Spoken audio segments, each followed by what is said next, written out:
Russian President Vladimir Putin has given an interview to Chinese media ahead of his two-day visit to that country later this week. RT correspondent Donald Carter has the details. In terms of just how important this growing, long-standing strategic partnership between China and Russia is for the leaders of both countries. In this interview with Chinese media, Russian President Vladimir Putin said he's had many fruitful exchanges with Xi Jinping over the years since they met back in 2010. And he also said that the current level of relations between the two countries is unprecedented and that they continue to grow on a basis of mutual cooperation and without interference from any sort of ideology. It is important that Russia-China ties, as they are today, are free from the influence of either ideology or political trends.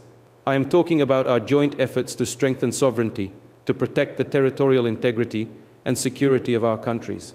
In a broader sense, we are working to contribute to the development and prosperity of Russia and China by enhancing equal, mutually beneficial economic and humanitarian cooperation, and strengthen foreign policy coordination in the interests of building a just multipolar world order.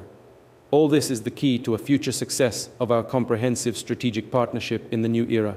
That's really interesting, isn't it? Donald, what else? I mean, what are the key highlights from that interview that Putin gave to the Chinese media?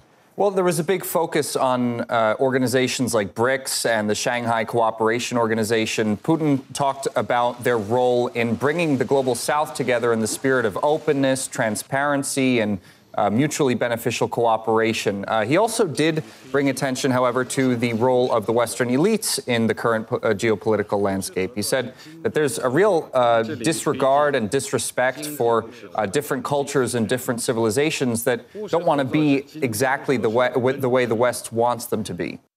Earth is the cradle of humanity, our common home, and we are all equal as its inhabitants. I am convinced that this view is shared by most people on the planet. However, the countries that affiliate themselves with the so-called Golden Billion do not seem to think so. US-led Western elites refuse to respect civilizational and cultural diversity and reject centuries-old traditional values. They disregard other countries' sovereign interests. They seek to ensure their well-being at the expense of other states, just like in the old days, and resort to neo-colonial methods to that end. Needless to say, neither Russia nor its partners are happy with this state of affairs. We have actively contributed to launching multilateral associations and mechanisms that are independent of the West and are successfully operating.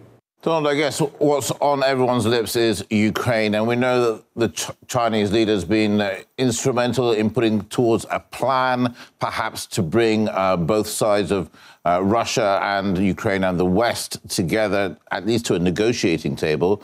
Yet we're not hearing any sort of, I don't know, a response from the West regarding discussions or negotiations. Why is that?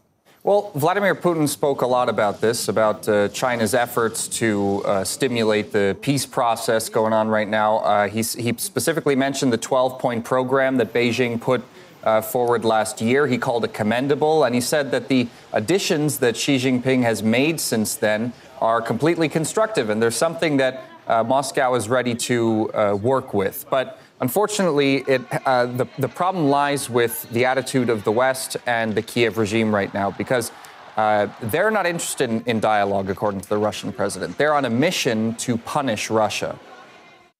Beijing proposes practicable and constructive steps to achieve peace by refraining from pursuing vested interests and constant escalation of tensions, minimizing the negative impact of the conflict on the global economy and the stability of global value chains. The steps build on the idea that we need to forego the Cold War mentality. Unfortunately, neither Ukraine nor its Western patrons support these initiatives. They are not ready to engage in an equal, honest, and open dialogue based on mutual respect and consideration of each other's interests. They are reluctant to discuss the underlying causes, the very origins of the global crisis. Instead, Western elites are stubbornly working to punish Russia, to isolate and weaken it, supplying the Kiev authorities with money and arms. They are illegally trying to appropriate our foreign assets. They are turning a blind eye to the resurgence of Nazism and to Ukraine-sponsored terrorist attacks in our territory. On top of that, Vladimir Putin reiterated something that he said time and time again, that his relationship with Xi Jinping is not just a fruitful business-type partnership, but it's also a friendship. And that in itself is something that foreshadows some productive results that are likely going to come out of these meetings in China.